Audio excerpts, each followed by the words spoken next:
this speech is to encourage all of you, when you suspect abuse or neglect of a child occurs, to contact your local Department of Human Services office and report the suspicion of abuse or neglect. I want to share with you a couple of numbers. They're significant in terms of their enormity.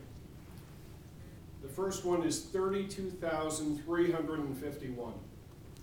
That's the number of abused or neglected children in Michigan last year alone.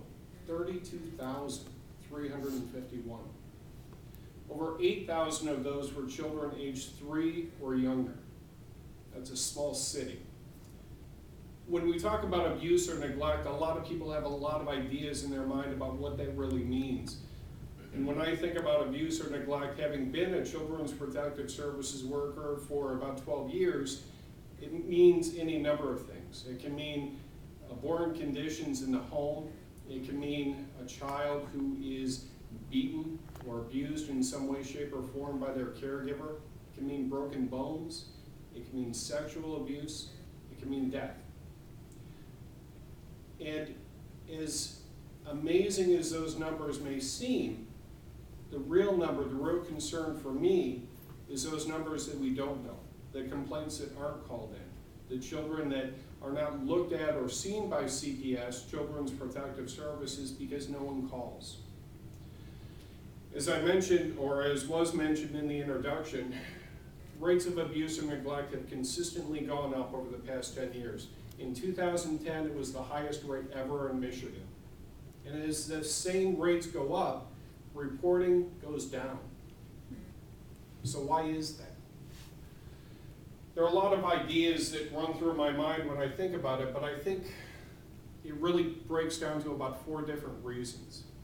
First, people are concerned that if they call in that abuse or neglect, that something that they can suspect would happen. A child may be taken away from a parent for reasons that really don't add up. It may be because people are scared. They're not sure as to whether or not what they're seeing is abuse or neglect. People could be concerned about retaliation, calling on a friend or a neighbor or a relative, and what are the results of that? And sometimes there are really serious concerns that result. What I like to tell people is that a lot of those worst case scenarios don't happen. What we try to do is we try to take those calls, we try to find out what the history is in the family. We try to find out by asking pretty specific questions as to whether or not we should even assign the complaint for investigation.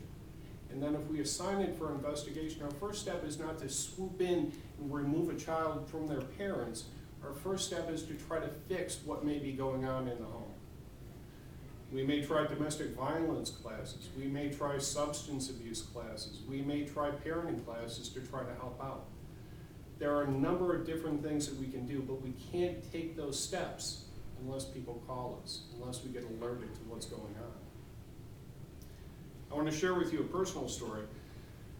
About 8, 9 years ago, when I had first become a CPS worker and I was out in the field, I was finishing up a complaint call and driving home. And as I did, I was driving through my sister-in-law's trailer park, and I thought I would stop by and say hi.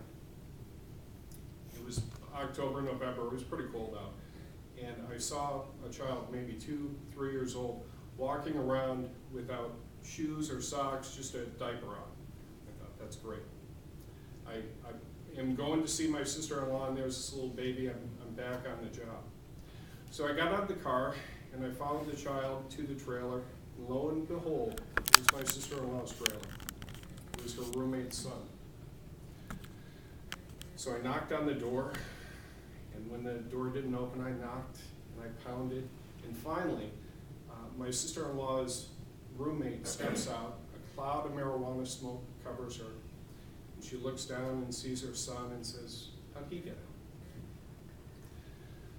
So I contacted that county's CPS agency, asked them to come out and assess the situation to find out what could happen.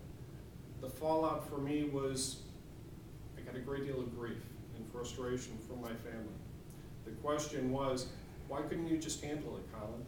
You didn't have to call CPS. You didn't have to take that step. As a CPS worker, I'm what's called a mandated reporter. And by child protection law, what that says is I am required by law to report abuse or neglect.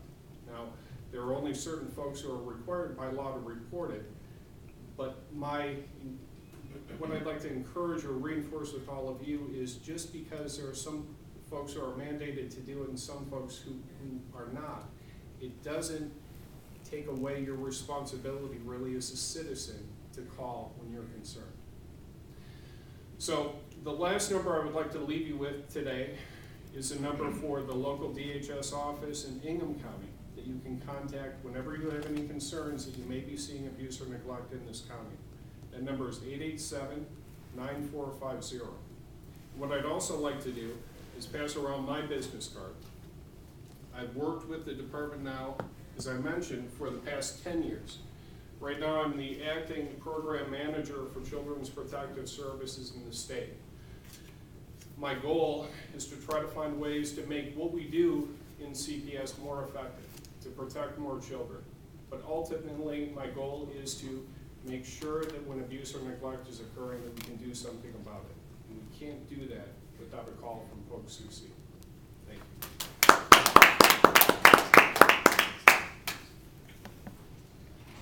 All right, now if we take a minute or two to evaluate Colin's speech.